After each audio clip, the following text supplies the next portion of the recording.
now that we're working on solving equations, and we just did this two-step equations the last time, let's look at learn what we call equations with the variable in both members. And it's this brick right here. Learn ax plus b equals cx plus d. And the a, b, c, and d stand for any number that the computer is going to generate. So we're going to click on that. And we press a new problem. The reason we call this equations with a variable, that would be the x, in both members. See, this equation has two members, one on this side and one on this side. And there's an x on both sides. So we have to follow the rules. I usually try to deal with the getting the x's together first so that they're not. So look what I've given you here is a box that will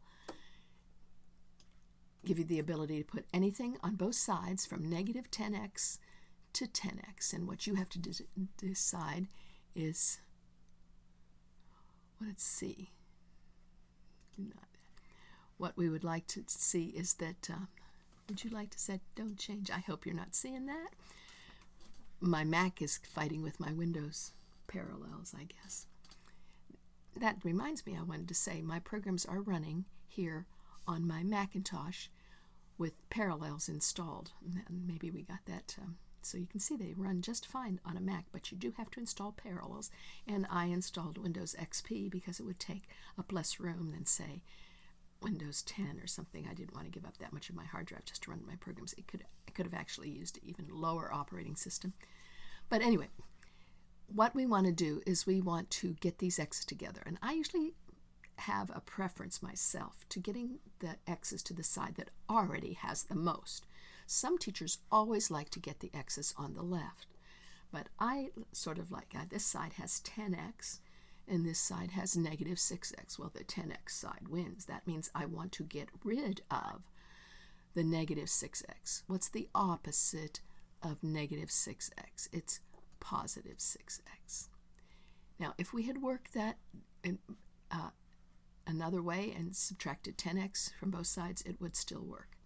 But watch what would happen. If I add 6x to this side, 10x and 6x, it's going to be 16x plus the 2 equals these two, 6x and negative 6x are going to kill each other off, and we're going to have negative 5. I'll do the adding for you because I like you and you're just learning.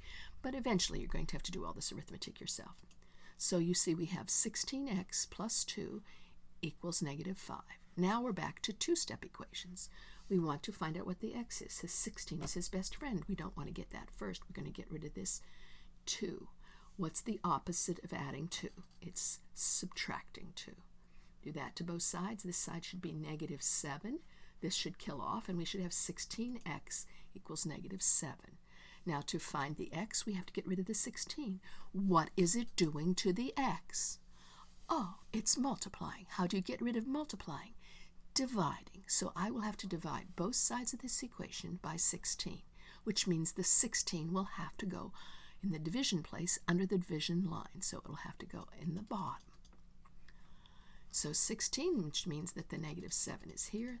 The mystery number, the only number in the universe that will make this statement true, is an x of negative 7/16.